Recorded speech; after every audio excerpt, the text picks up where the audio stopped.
Ya, ketika Ruslan Buton mengeluarkan statement pidatonya, apa itu bisa dikatakan makar? saya bilang pemimpin yang dewasa itu adalah pemimpin kalau yang mendengarkan kritik, dia kemudian akan menjadikannya bahan introspeksi. Entah itu kritik yang membangun maupun yang menjatuhkan sekalipun, kan bermanfaat semua, Tat. Tapi kalau pemimpin yang tidak dewasa mendengar kritik lalu menyiapkan serangan balasan, dianggap penghinaan dan menyiapkan buzzer dan fans clubnya. Gitu, Tat. Tapi kalau terlalu ketakutan, Bang Refli, Ah, paranoid, orang terlalu ketakutan habis nonton film hantu, itu pucuk pisang disangka pocong. itulah persoalannya. Jadi dua orang ngomong Abdul Somad dengan Refli Harun dibilang sedang merencanakan makar. Padahal kita kan Tapi Bang Refli tidak takut nanti kalau dituduh makar. ya kan saya orang hukum, Tat. Ya, saya kan tahu batas-batas di mana orang bisa dikatakan makar dan tidak makar kan. Sepanjang kita menyatakan sesuatu itu tidak boleh dilarang. Ya. Ketika Ruslan Buton mengeluarkan statement pidatonya, apa itu bisa dikatakan makar? Ya, pendapat saya tidak. Jelas tidak. Kenapa? Tadi kan dikatakan, orang menyatakan pikiran dan hati nurani itu tidak boleh dilarang. Nah, persoalannya adalah ayat-ayat konstitusi itu, yang saya bilang pasal 28E ayat 3 itu, sering dipatahkan dengan undang-undang ITE.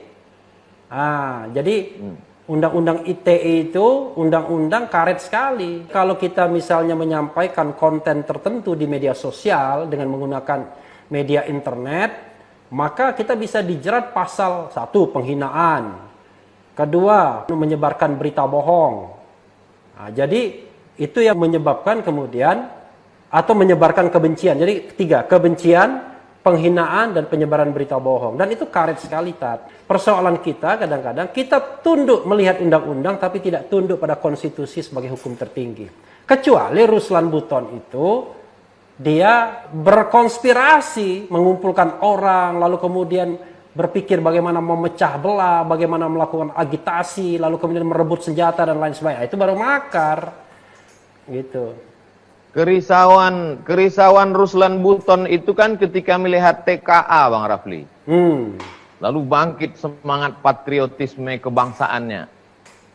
Itu sebenarnya kalau dilihat dari aspek hukum, bagaimana dengan kebebasan TKA yang melampaui batas itu? Jadi kalau kita bicara mengenai TKA ya, tenaga kerja asing, maka itu kan sepenuhnya di bawah kontrol pemerintah, kan begitu. Nah, ketika pemerintah mau mengambil kebijakan, ya harusnya dia memperhatikan beragam aspek. Salah satunya aspek kepantasan dan keadilan. Misalnya kan begitu. Kalau pembentukan kebijakan begitu kan, Tat, kita bicara keadilan, kepantasan, ya kan, keterbukaan. Di tengah pandemi COVID-19, di mana kemudian orang kehilangan pekerjaan, kan begitu. Lalu kemudian orang susah makan dan lain sebagainya, loh, malah kita mengimpor tenaga kerja asing. Nah, rasa keadilan orang-orang itulah yang kemudian dia teriakkan tuh, begitu. Mungkin kalau negara kita tidak ada unemployment, ya kan, semua orang bekerja, semua orang makmur, ya seperti Jepang zaman dulu, atau seperti Malaysia, dia impor orang lain untuk bekerja di sana, kan kira-kira begitu. Tapi ini kan unemployment-nya banyak betul, yang nganggur juga banyak, yang kehilangan pekerjaan juga banyak, kan begitu.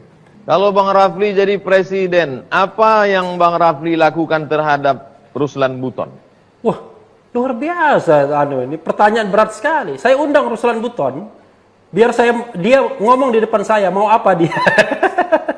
Kan begitu kan, daripada dia susah-susah kan, undang saja Ruslan Buton. Jadi gini, Tat. Kadang-kadang ini porsi ustadz loh, tapi ini kan saya berkontemplasi saja. Saya kadang-kadang heran dengan penguasa ya, kepemimpin bangsa. Kenapa dia selalu ingin mendengarkan orang-orang yang sepaham, searah dengan dia. Tidak mau mengundang orang-orang yang berbeda pendapat. Kalau orang-orang yang sepaham dan searah kan nggak perlu di treatment lagi, sudah dengan sendirinya. Harusnya kan yang perlu didengarkan adalah orang-orang yang berbeda pendapat. Tapi saya kira dimanapun, Tat. Saya mengalami juga, Tat. Kan saya juga, ya dalam masa tertentu pernah diundang di istana gitu ya.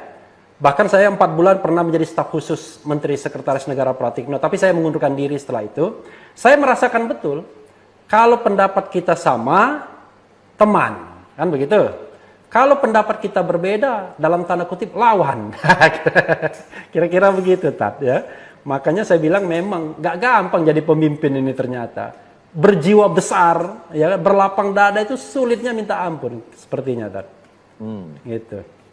Jadi saya bisa tanya lagi sama Ustadz? Atau masih ada pertanyaan lagi sama ini Ustadz? Bang Refli. Iya.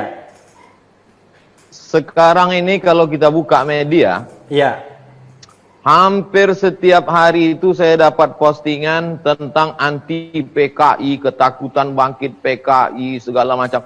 Ini isu PKI ini sebetulnya memang ingin bangkit ada, atau hanya sekedar pemikiran, bukan gerakan, atau isu ingin memecah belah kebangsaan? Apa sebetulnya yang terjadi? Pengamatan Bang Refli.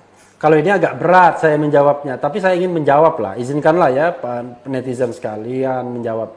Kita ini sekarang ini sedang dijebak dalam politik bipolarisasi. Jadi kelompok, saya katakan kelompok A dan B aja ya.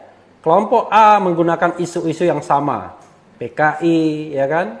Lalu kemudian macam-macam lah. Kelompok B juga melakukan isu yang sama. Khilafah, tadi kan ada khilafah ya kan? HTI ya kan? Lalu kemudian apalagi kadrun ya kan? Lalu macam-macam. Nah, ini yang menurut saya tidak sehat dalam politik kita, Pak Ustadz ya. Harusnya politik kita jauh lebih cair. Jangan ada bipolarisasi seperti ini.